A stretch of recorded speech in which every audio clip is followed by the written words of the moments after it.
Guys, nandito na naman ang Reyna ng kusina. Kain tayo. Bago magluto, kakain muna ako. Meron akong noodles with mushroom. Ayan, mushroom. Hi! Nandito na naman ang Reyna ng inyong kusina. Ayan, nagpapalambot ako ngayon ng aking lulutuin. Pinresure cooker ko na siya, guys. Ayan.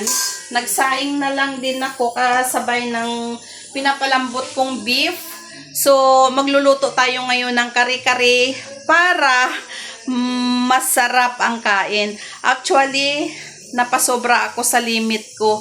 Meron kasi akong budget sa araw-araw namin ginagastos. Kasi ang hirap mag-budget sa totoo lang.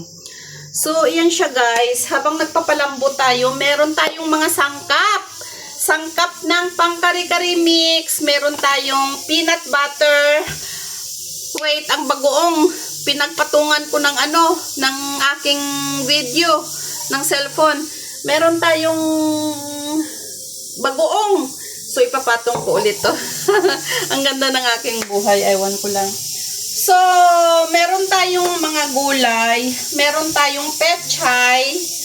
Meron tayong sitaw. At the same time, talong, eggplant. Pero, na-miss ko sana yung puso ng saging. Kaso lang, nakita ko, mahal. Sabi ko, wag na lang yan.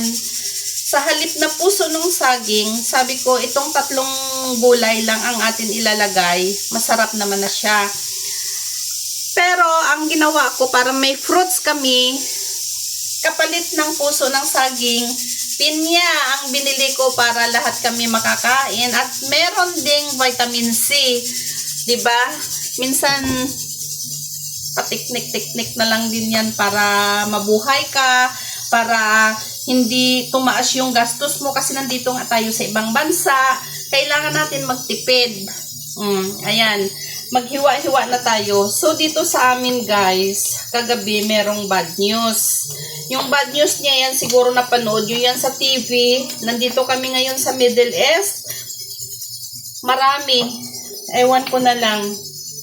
Dito sa amin, hindi naman ganun kalaki ang mga bad news. Pero, syempre, nag-iingat lang din tayo. Kami, hindi na kami lumabas ng bahay kasi for safety na lang din namin. At saka, kagaya niya, namili nga kami ng mga stock namin. Pinuno ko na yung ref. Diba? Para for safety na lang din.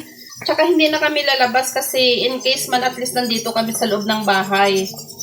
So doon naman sa kabila kasi nasa probinsya nga kami ng Middle East. Pero doon sa city, bali yung ibang mga shop, syempre pinapauwi na yung iba naman open pa. Yan. Pero sa amin naman, kami na hindi kami lalabas.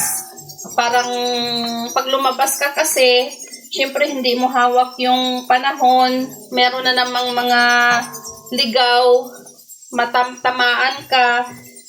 Ayan, dito lang kami. Para ligpit-ligpit. Mag-isip-isip kung ano ang pwedeng pagkakitaan.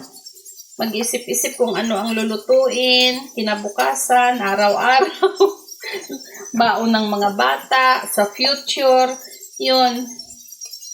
Kasi alam nyo, sa totoo lang, gusto ko na talaga umuwi. Yung bang gusto ko na dyan sana mag-business sa atin, pero hindi pa kami pinalad. Pero one of these days, malay mo, kami, ma-bless. Ayan siya, hinihiwa ko na yung mga gulay. Meron akong 3 eggplant. Tsaka ito na yung sitaw. Masarap na siya. Ang gusto lang ng mga bata, pechay. Pero yung eggplant at saka sitaw, hindi masyado sabaw, sarsagan yan. Sa halip na na puso ng saging sana ang bibilhin ko, binili ko na lang siya ng pinya para meron tayong vitamins. Ayan, kasi sobrang mahal talaga ng puso ng saging. Ewan ko ba. So, ayan siya.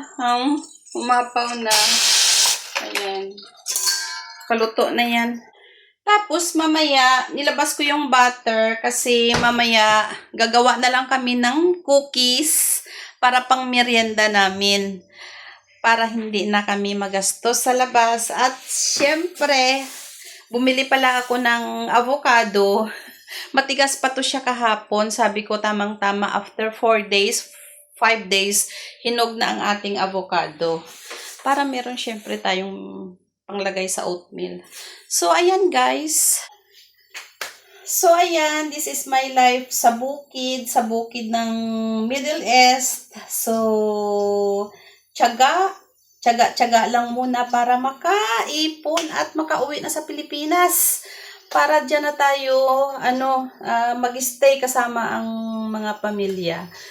So, mamaya pagluto ng aking ng kare-kare ko, upload na lang natin mamaya. Okay? Abangan natin. Hi guys! Galing nga kami sa palengke ngayon. Isang buwan na naman na konsumo ng aking mga miyaw. Monelo ang kanilang pagkain. Tapos bumili na lang din kami ng tissue nila. So, yun lang guys. Para sa pusa ko. Bye-bye!